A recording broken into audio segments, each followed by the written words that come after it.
তাহলে ভাইয়া এই খণ্ডে আমরা এই প্রথম অঙ্কটা নিয়ে মাথা ব্যথা করব। তাহলে প্রথমটায় আমরা চেয়েছিলাম যে এই যে সেন্টার অফ মাস বা এই যে ভরকেন্দ্র, এটার যে কৌণিক বেগ হবে সেটা কোনটা? Omega prime. প্রথম জিনিস আমরা ডিফাইন করে ফেলেছি, এটার কৌণিক বেগ হচ্ছে ওমেগা প্রাইম। আর এই ওমেগা প্রাইমের কোন কম্পোনেন্ট আমরা জানতে চাই? জেড কম্পোনেন্ট জানতে চাই। তার মানে ওমেগা প্রাইমের কোন কম্পোনেন্ট? জেড কম্পোনেন্ট, এটা আমরা জানতে চাই। তাহলে এটা জানার জন্য সবার আগে তো ওমেগা প্রাইম জানা দরকার না ভাইয়া?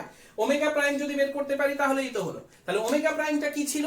এই ওমেগা প্রাইমটা কখনোই এটা ছিল না যে এই ডিস্কগুলো এরকম করে নিজেরা ঘুরছিল সেটার জন্য, নিজেরা যে সেন্টার অফ ম্যাসের সাপেক্ষে ঘুরছিল সেটার জন্য কিন্তু ওমেগা। এটা কোনটা? ওই যে সিস্টেম এরকম করে ঘুরে আসছিল সেইটার জন্য। এখন একটু ঠান্ডা মাথায় খেয়াল করবেন ভাইয়া, আমরা বলেছিলাম কোন সিস্টেম যদি কৌণিক গতিতে থাকে তাহলে প্রত্যেকটা বিন্দুর কৌণিক বেগ সেম হয়। তাহলে প্রত্যেকটা বিন্দুর কৌণিক বেগ যদি সেম হয় তাহলে পারে এই বিন্দুটার কৌণিক বেগ যা হবে এই বিন্দুর কৌণিক বেগ তাই হবে, এই বিন্দুর কৌণিক বেগ তাই হবে। এখন বলতেই পারেন ভাই আপনি কেন এরকম কাজ করছেন? কারণ ভাইয়া এই বিন্দুর কৌণিক বেগ বের করার জন্য যে প্যারামিটার গুলো দরকার সেটা তো আমি সরাসরি পাচ্ছি না। তাই আমি একটু সেই কনসেপ্টের কাছে যাচ্ছি যে এই পুরো সিস্টেমটা একটা কৌণিক গতিতে আছে, তাহলে পুরো সিস্টেমের প্রত্যেক বিন্দুর কৌণিক বেগ সমান হবে। তাহলে আমার কাজ হচ্ছে এই বিন্দুর কৌণিক বেগটা বের করে দেওয়া বা এই বিন্দুর কৌণিক বেগটা বের করে দেওয়া, তাহলেই হবে।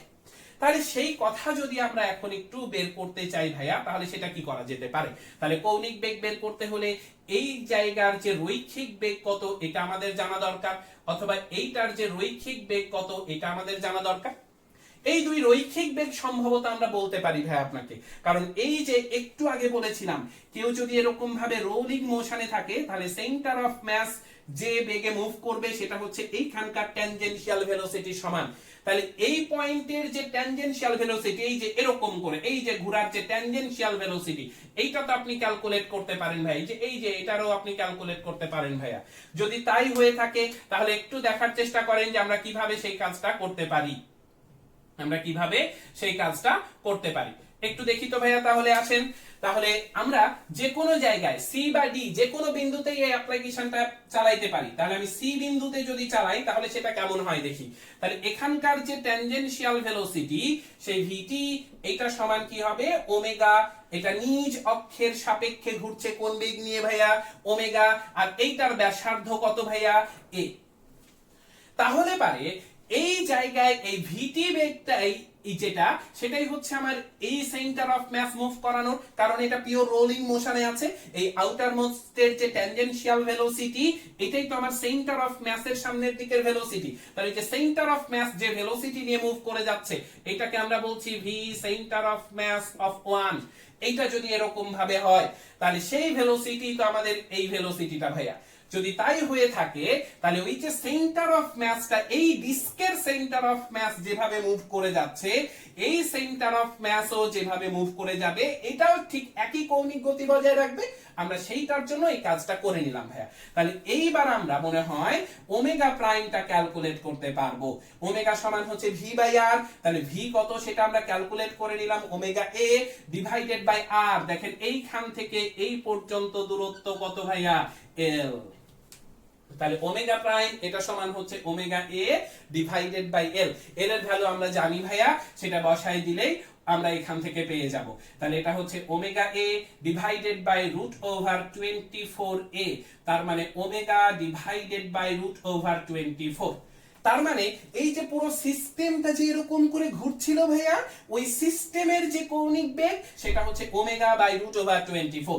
কেউ যদি সি বিন্দুতে না দেখে ডি বিন্দুতে দেখতে চায় ভাইয়া, আমার কোনো আপত্তি নাই, আসেন একটু দেখার চেষ্টা করি। তাহলে ডি বিন্দুতে আমার যে ট্যানজেনশিয়াল ভেলোসিটি হবে এই যে এইটা, এই ট্যানজেনশিয়াল ভেলোসিটিটা কত হবে? ওমেগা। নিজ অক্ষের সাপেক্ষেই দেখেন ওমেগা কৌণিক বেগে ঘুরছে, আর তার ব্যাসার্ধ কত ভাইয়া? এই দেখেন টুয়াইস। তাহলে পারে ওমেগা প্রাইম এটা সমান কত হবে? মানে যে পুরো সিস্টেমটা ঘুরে আসছে, আমি আবার ওমেগা প্রাইমের কথাটা বলি, সেটা এইভাবে ঘুরে আসছে সেইটার জন্য। তাহলে পুরো সিস্টেমটার যে কৌণিক বেগ সেটা সমান তাহলে পারে omega into twice A divided by O থেকে দূরত্বটা দেখেন l প্লাস l মানে টুয়াইস l, তার মানে দেখেন এটাও কিন্তু আপনার ওমেগা a বাই l, আর omega by a by l মানে হচ্ছে ওমেগা বাই রুট ওভার 24। তাই এইটা হচ্ছে আমার omega divided by root over 24, এটা আমরা পেলাম ভাইয়া। তাহলে এটা পাওয়া গেল কত? Omega divided by root over 24। এখন তো আপনার অঙ্ক শেষ। তাহলে z অক্ষের সাপেক্ষে তার কম্পোনেন্ট কত? খুবই সহজ কাজ ভাইয়া, এই যে এটার z কম্পোনেন্টটা নিয়ে নেন। তাহলে এই দিকের যদি ওমেগা প্রাইমের z কম্পোনেন্ট চান তাহলে আপনি কি বলবেন? Omega prime cos theta. তাহলে ওমেগা প্রাইম আমরা একটু আগে বের করলাম ওমেগা বাই রুট ওভার 24, আর cos থিটার ভ্যালু কত ভাইয়া? রুট ওভার 24 ডিভাইডেড বাই 5, তার মানে এটা হয়ে গেল ওমেগা বাই 5। তাহলে z অক্ষের সাপেক্ষে আপনার যে সেন্টার অফ মাস, এইটার যেটা কৌণিক বেগ, সেটা হচ্ছে ওমেগা বাই 5। এটা কেন এই বিন্দুরও হলো ভাইয়া? এই বিন্দু, এই বিন্দু, এই বিন্দু, সব বিন্দু যে কৌণিক বেগটা বজায় রেখেছিল এইটা। তাহলে আপনার কাজ কি থাকলো? এই বিন্দুর রৈখিক বেগ কত সেটা আপনি বের করে দেবেন। তাহলে আপনার একটা কাজ দিলাম ভাই আমি, সেটা হচ্ছে নিজে বাসায় একটু ট্রাই করবেন। সেটা হচ্ছে এই সেন্টার অফ মাসের যে রৈখিক বেগ সেটা কত সেটা আপনারা ক্যালকুলেট করে নেবেন।